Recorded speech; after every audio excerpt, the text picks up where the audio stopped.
Most welcome my student. How are you? Fine. Thank you. आज हम लोगों की चर्चा का विषय है कार्बनिक यौगिकों में तत्वों की पहचान।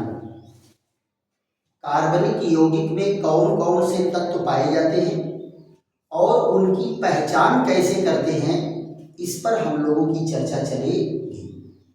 तो सबसे पहले हम लोग जान लेते हैं कि कार्बनिक यौगिक में मुख्य तत्व कौन कौन हैं। तो यहाँ देखो लिखा है कार्बनिक यौगिक के मुख्य तत्व। कार्बनिक यौगिक नाम है तो जाहिर सी बात है कि उसमें कार्बन तो रहते करेगा। तो carbon, hydrogen, oxygen, nitrogen, sulphur, chlorine, bromine, iodine और कभी कभी ट्रेस अमाउंट में फास्फोरस भी पाया जाता है। तो सबसे पहले हम लोग किसकी पहचान करेंगे? कार्बन एवं हाइड्रोजन की पहचान करेंगे। कार्बन और हाइड्रोजन की पहचान करने के लिए एक छोटा सा प्रयोग है, उसको हम लोग देख लेते हैं और फिर कैसे जो है कार्बन हाइड्रोजन डिटेक्ट होते हैं, इस पर हमारी आपकी चर्चा चलेगी।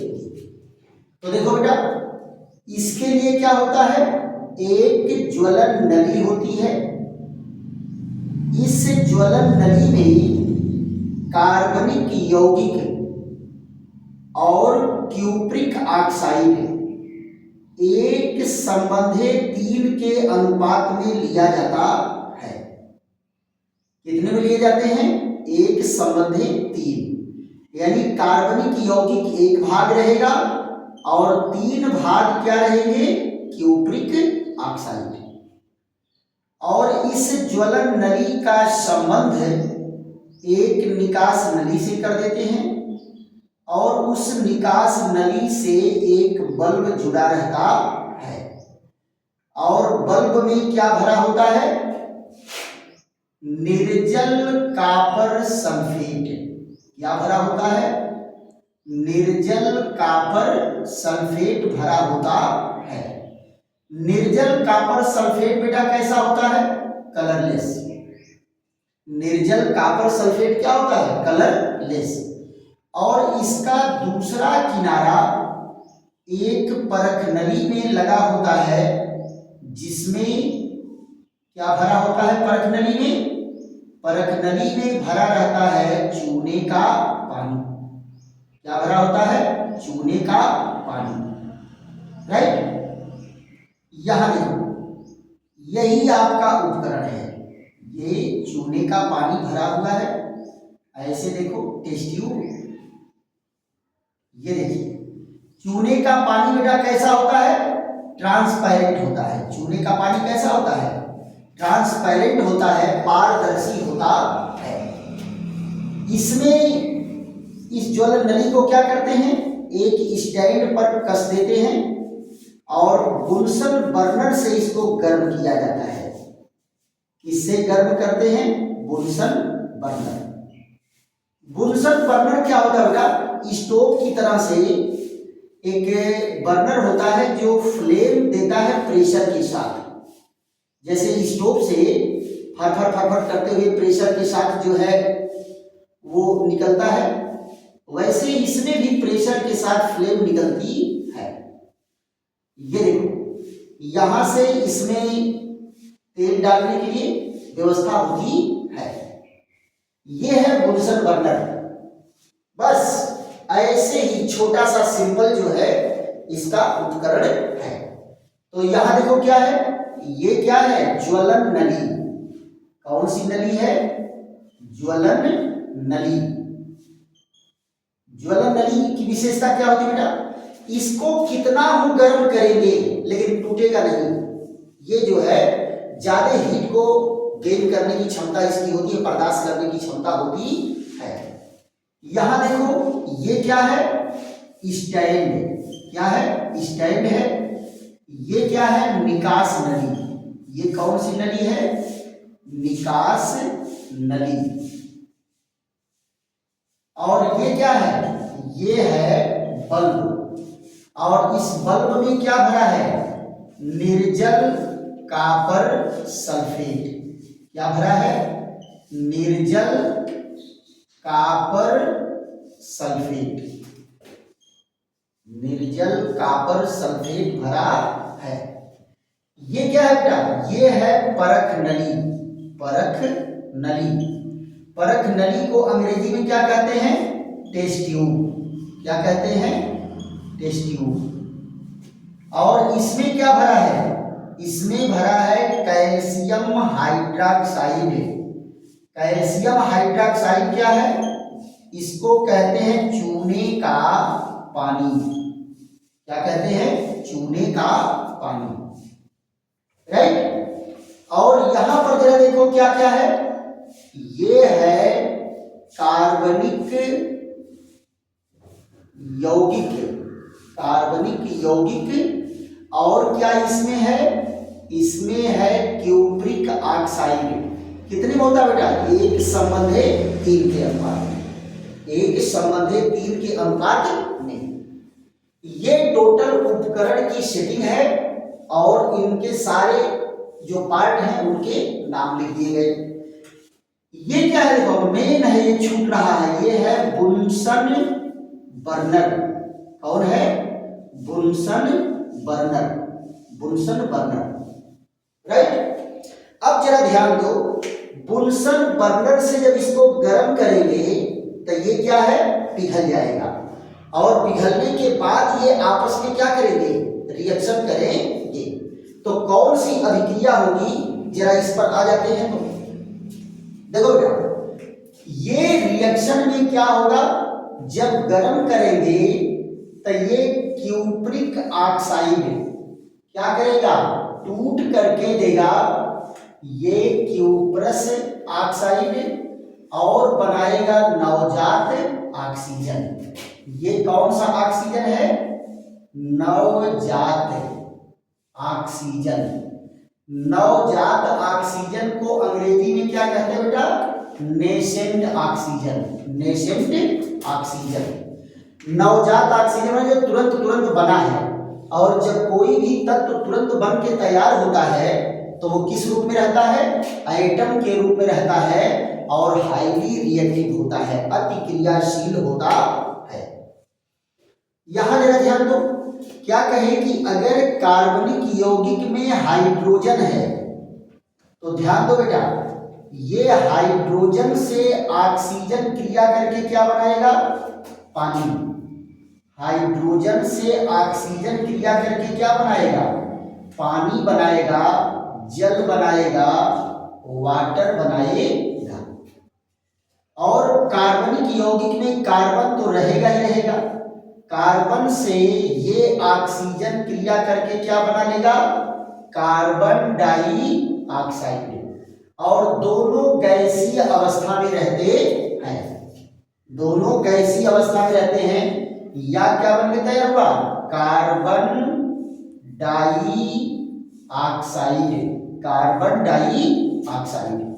ध्यान दो बेटा, इस नली में बन के क्या तैयार हुआ? Carbon dioxide. और क्या बन के तैयार हुआ? जल वाष्प। ये दोनों जो है इस नली से होते हुए जाएंगे आगे। तो ध्यान दो बेटा, ये जल जो है निर्जल कॉपर सल्फेट। निर्जल कॉपर सल्फेट बेटा कैसा था? निर्जल कॉपर सल्फेट रंगहीन होता है। कैसा होता है? रंगहीन। निर्जल कॉपर सल्फेट कैसा होता है? रंगहीन। लेकिन जब इसके संपर्क में जल आएगा, कौन आएगा? वाटर। तो इस वाटर से क्रिया करके क्या बनाएंगे? जल से क्रिया करके बनाएंगे हाइड्रेटेड कॉपर सल्फेट। क्या बना? Hydrated copper sulphate. Hydrated copper sulphate कैसा होता है? हाइड्रेटेड कॉपर सल्फेट ब्लू रंग का होता है। किस रंग का होता है? ब्लू रंग का। यहां देखो, इस कैसा हो जाता है? Blue colour. Blue colour.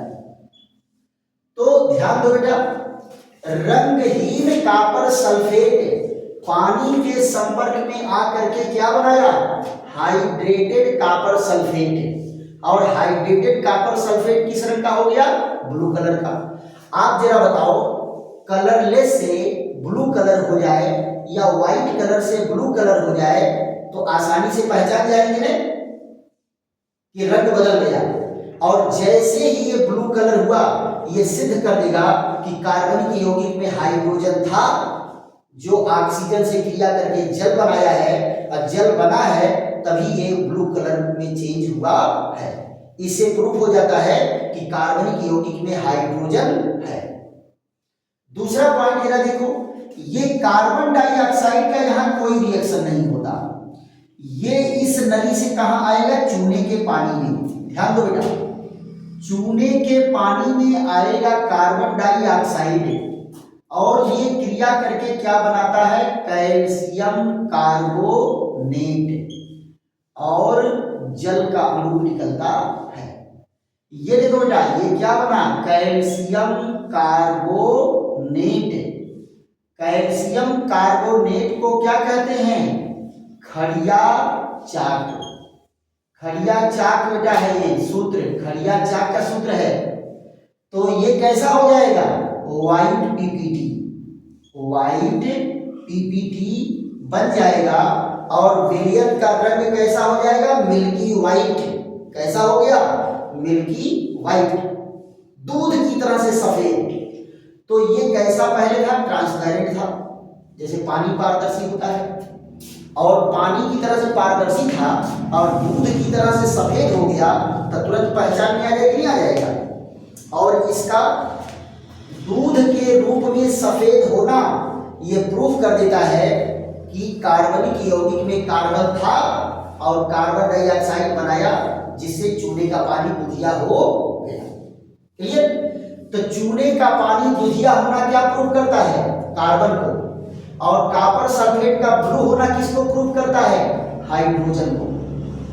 लेकिन यहाँ बेटा ध्यान देने वाली बात है कि एक डिमेरिट इसमें है कि अगर कार्बन डाइऑक्साइड को देर तक प्रवाहित कर देंगे तो ये जो कैल्शियम कार्बोनेट है, ये दुधिया कलर कैल्शियम कार्बोनेट का जलीय विलयन इसमें क्या प्रवाहित करेंगे, excess amount of carbon dioxide. Excess amount of carbon dioxide और ज्यादा प्रवाहित करेंगे तो ये क्या बन जाता है, कैल्शियम बाई कार्बोनेट। क्या बन गया, कैल्शियम बाई कार्बोनेट।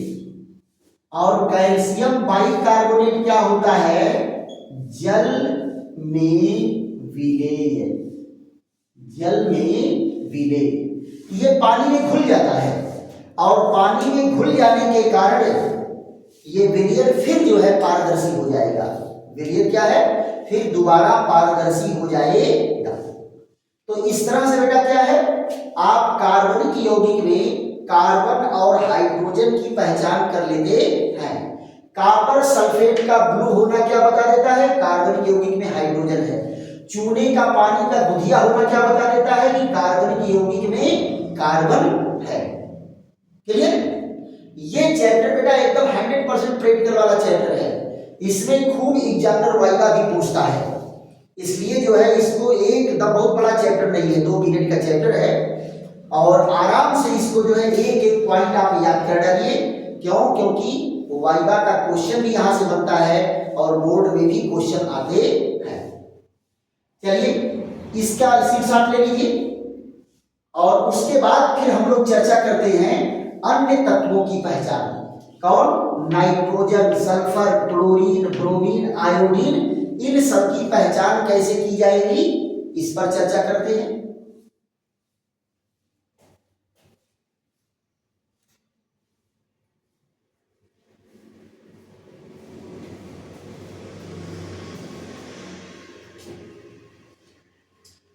देखो बेटा, अन्य तत्वों की जो पहचान करनी है उसके लिए हमें सोडियम निष्कर्ष बनाने की जरूरत पड़ती है। सोडियम निष्कर्ष बनाने की जरूरत पड़ती है। तो इसमें हम लोग चर्चा किसका करेंगे, क्या कहेंगे, nitrogen, sulphur, chlorine, bromine, iodine आदि